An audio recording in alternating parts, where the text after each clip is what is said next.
السلام عليكم، تحياتنا للجميع. مرحبا بكم إلى هذا العدد الجديد من هذا البودكاست المتجدد عبر السياقات. نحاول دائما من خلال هذه الحلقات أن نتحدث عن الشأن الثقافي الجزائري، حول كتب متنوعة، حول كتاب، حول أحداث ثقافية مختلفة. كلامنا اليوم راح يكون في نفس السياق، وهو حول كتاب المقامرة الجزائرية: أزمة، تجربة وتأملات، لعبد الرحمن حاج ناصر. طبعا عبد الرحمن حاج ناصر هو طبعا يظهر في الصورة أمامكم. هو اقتصادي جزائري أكاديمي، اقتصادي، يعني شغل مناصب سياسية واقتصادية مهمة في الجزائر. طبعا الكاتب يتحدث في بداية كتابته أو كتابه عن نفسه، أنه من مواليد 1951، وهو من الشخصيات البارزة طبعا في المجال الاقتصادي في الجزائر. شغل عدة مناصب يعني في القطاعين العام والخاص. طبعا لعل من أهم المناصب التي شغلها في بداية حياته العملية أنه اشتغل في وزارة التخطيط. أيضا اشتغل في كمحافظ للبنك المركزي ما بين عام 1989 1992. وطبعا أصاب بعض البنوك الخاصة في مراحل لاحقة. الشيء اللي يهمنا من تجربة عبد الرحمن حاج ناصر هي التحولات الاقتصادية التي شهدتها الجزائر، والتي كان عبد الرحمن حاج ناصر يعني شاهدا عليها. طبعا عبد الرحمن حاج ناصر اشتهر منذ سنة 2011 بعد كتابه المقامرة الجزائرية، اللي هو موضوعنا اليوم. اشتهر يعني بدعمه للحركات السياسية أو الاجتماعية المناهضة لنظام الحكم في الجزائر، خصوصا في فترة الحراك الشعبي بعد سنة 2019. ولو أنه هذا الكتاب يعني هو قديم نوعا ما، هو لا يعود إلى هذه الفترة وإنما هو أقدم. الكتاب تقريبا صدر سنة 2011. طبعا لو نبداو بعض المعلومات حول الكتاب في حد ذاته. الكتاب هو ترجمة عن نسخة باللغة الفرنسية للكتاب، يعني الكتاب كتب أصلا بلغة فرنسية، وهو مجرد ترجمة. يعني الكتاب الذي أمامنا هو ترجمة قام بها الأستاذ أحمد بن محمد بكلي. الكتاب أيضا من تقديم كمال داود الروائي والكاتب في صحيفة لوكوتيديا دوران المعروف، والحائز مؤخرا على جائزة الكونكور في فرنسا. الكتاب هو من الحجم المتوسط، يعني تقريبا في حدود 220 صفحة. صادر عن منشورات البرزخ بالجزائر. طبعا يتضمن فهرس الكتاب ما يلي، يعني حتى اللي يحب يدي فكرة حول مضمون الكتاب. أولا تقديم بقلم كمال داود، ثم شكر، ثم تمهيد من الكاتب في حد ذاته اللي هو عبد الرحمن حاج ناصر. ثم عنده الجزء الأول اللي هو بعنوان المعادلات الأساسية، يتحدث فيه في مجموعة من النقاط: بداية الوعي بالذات، النخب، ديمقراطية واقتصاد، ودولة قوية. ثم الجزء الثاني وهو تحت عنوان الصيغة السحرية، ويتضمن أيضا 3 عناصر اللي هي التراكم، إسقاطات مستقبلية، والتحكيم. ثم الجزء الثالث وهو يتحدث أو وضع عنوانا لهذا الجزء هو الشروط الضرورية، وتضمن شرطين أساسيين اللي هما الانضباط والسلطة. ثم الجزء الرابع وعنوانه بالنتيجة، وجاء فيه ما يلي: المؤسسات، ثم حيل النظام، وأخيرا خاتمة وكلمة الختام. طبعا لن نتحدث عن تقديم كمال داود، لأنه تقديم يعني عام وهو مهم، يعني لمن يريد التفصيل في الكتاب يمكنه أن يعود للتقديم الذي قدمه كمال داود لهذا الكتاب، الذي اعتبره ببساطة كمال داود واحدا من أهم الكتب التي كتبت حول هذا النظام، أو حول تشريح النظام السياسي في الجزائر، من خلال واحد من من أبناء النظام، وواحد من الناس اللي نستطيع أن نقول أنهم يعني عايشوا النظام من الداخل وعرفوا النظام من الداخل. مهمة جدا مقدمة كمال داود أو تقديم كمال داود للكتاب، لكن أنا طبعا اختصارا للوقت أعجبني التمهيد الذي كتبه عبد الرحمن حاج ناصر لكتابه. لهذا سنحاول أن نقرأ الروح التي أو عبارات تبين لنا الروح التي كتب بها هذا الكتاب، حتى نفهم ما هو الهدف من كتابة هذا الكتاب، ولماذا هذا الكتاب في هذا التوقيت بالضبط. طبعا نتحدث عن توقيت 2011 اللي هو تاريخ ظهور الكتاب، اللي للأسف لم ينتشر بذلك الشكل المطلوب، رغم أنه كتاب مهم جدا في هذه النقطة أو في هذه المسألة. إذن يقول عبد الرحمن حاج ناصر في تمهيده لكتابه: أكتب وأنا على مشارف الستين، في الواقع ينتابني يوميا شعور دائم بالمهانة. أشعر بهذه المهانة أولا كمواطن جزائري، وأشعر بها بصفة أخص كإطار سابق، أي كطرف فعال ضمن مجموعة يفترض أنها تمثل النخبة الجزائرية. كان من المفروض في مثل سني أن نشرع بعد في الاستمتاع بثمرات ما غرسنا، أن نكون راضين عن أعمالنا، وأن نعيش مرتاحين في بيوتنا مطمئنين على مستقبل أولادنا، غير أن الذي يبرز إلى الواجهة فورا هو إحساس عميق بالإحباط.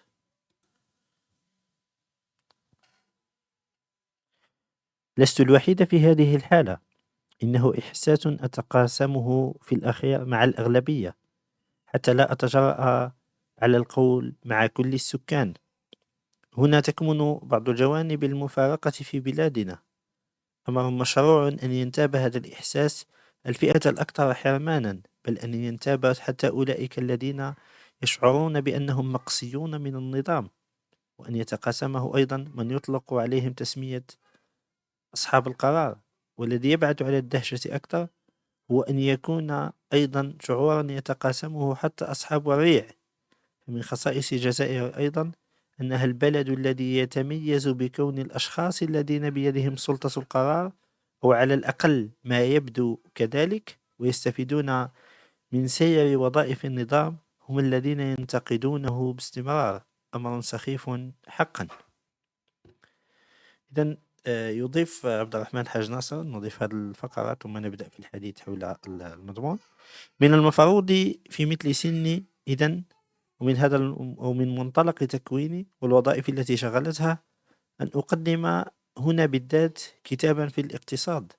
بالطبع لن يكون كتابا من بين كتب أخرى في الموضوع، إذ ستفرض عليه المعلومات السائدة في الجزائر أن يكون دليلا مستوفيا لمواصفات ما هو نقيض للاقتصاد. سيكون كتابا يحتوي على تعداد واف لكل ما لا ينبغي أن يفعله بلد يملك ثروات بترولية. إذ من البديهي أن تتحول المنة المالية الناتجة عن المحروقات، والتي يفترض أن تسرع في عملية تنمية البلاد، إلى كابح يحث على الفساد وعلى السلوكيات السلبية المتمثلة في تفضيل الريع على حساب المبادرة وخلق الثروة. ومن الواضح أيضا أنه إذا لم يتمكن الجزائريون من الاستفادة من الموارد الاستثنائية التي يزخر بها باطن أرضهم، لكي لا نذهب أبعد من ذلك، فهذا عائد إلى كون المؤسسات الديمقراطية التي تتكفل بوظائف الرقابة والسلطة المضادة، التي تلزم المسؤولين السياسيين على تقديم حسابات، لا تؤدي وظائفها. لقد فتحنا هنا قوسا ينبغي أن نبادر لغلقه. ما دام المؤلف ليس كتابا في الاقتصاد، لن يكون أيضا دراسة ذات مقاصد فلسفية وأنثروبولوجية، إنما هو تعبير عن تأملات حرة خارجة عن أطر الإجبار النظري أو السياسي، محاولة شخصية وفردية. يمكن أن يقال إذن: وما فائدة هذه الدراسة؟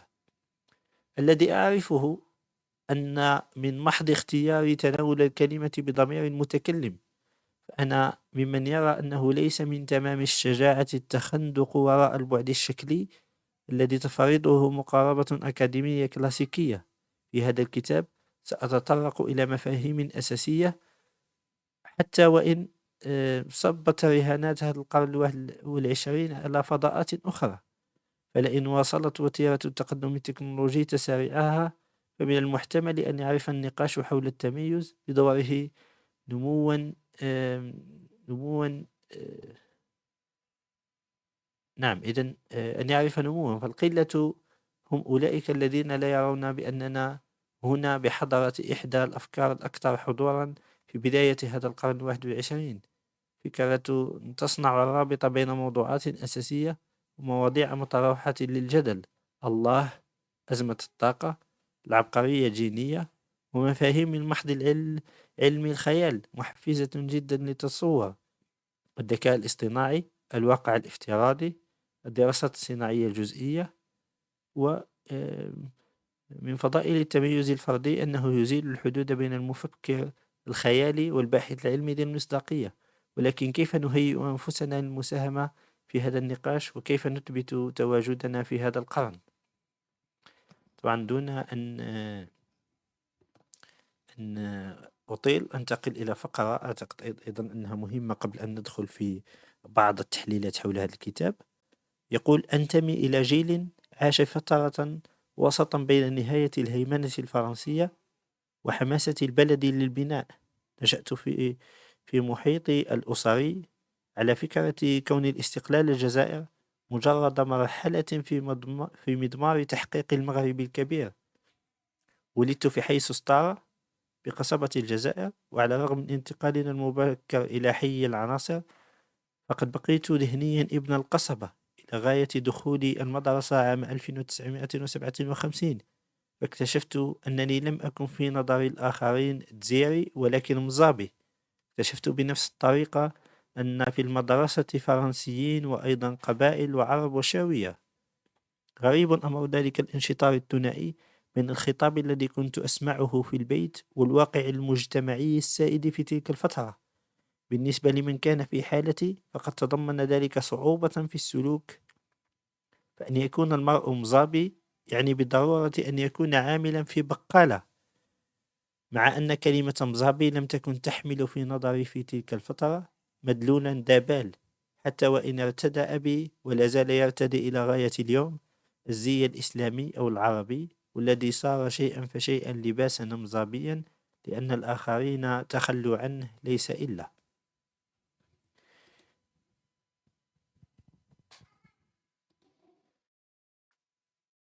سادت عائلتي أجواء كبيرة مفعمة بالوطنية، تتغذى بنقاشات كانت تدار في الصالونات أو في الصالون الذي كان يرتاده أحمد بودة، سعد دحلب، وأعضاء من جمعية العلماء المسلمين.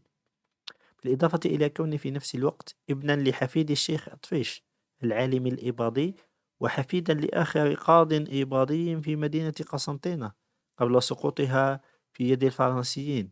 كان أبي كاتب مقالات في جريدة الجيري ريبوبليكان أو الجزائر الجمهورية، كما كان عمي أو كما ألف عمي عددا من الكتب، وترك لنا تراثا مكتبيا ضخما. كان هذا العالم الذي يشكل مواصفات بيئتي مشحونا بفكرة الوطن والحرية. فقد عرف السجن أحد أبناء عمومتي وهو مفدي زكريا. طبعا لن أواصل في قراءة مضمون الكتاب، ولو أنه يستحق بالفعل أن يقرأ. سأحاول إذن أن أتحدث عن الكتاب بشكل عام. طبعا مقدمة الكتاب هي محاولة لوضعنا نحن كقراء في سياق فهم البيئة التي نشأ فيها عبد الرحمن حاج ناصر. البيئة اللي فيها يعني أو بيئة ثقافة ومثقفين وعلماء دين، و يعني لما نقولوا الجيري ريبوبليكان، يعني احنا نتحدث عن جارية الجزائر الجمهورية اللي كانت حذاء أو لسان حال للحزب الشيوعي الجزائري. يعني نتحدث عن تيارات مختلفة ضمن العائلة. لما يتحدث على مفدي زكريا اللي هو أحد أبناء عمومته، واللي هو كان ينتمي لنجم شمال إفريقيا، وقبلها لحزب الشعب، وقبلها أو عفوا حركة انتصار الحرية الديمقراطية، قبلها حزب الشعب، وقبلها نجم شمال إفريقيا.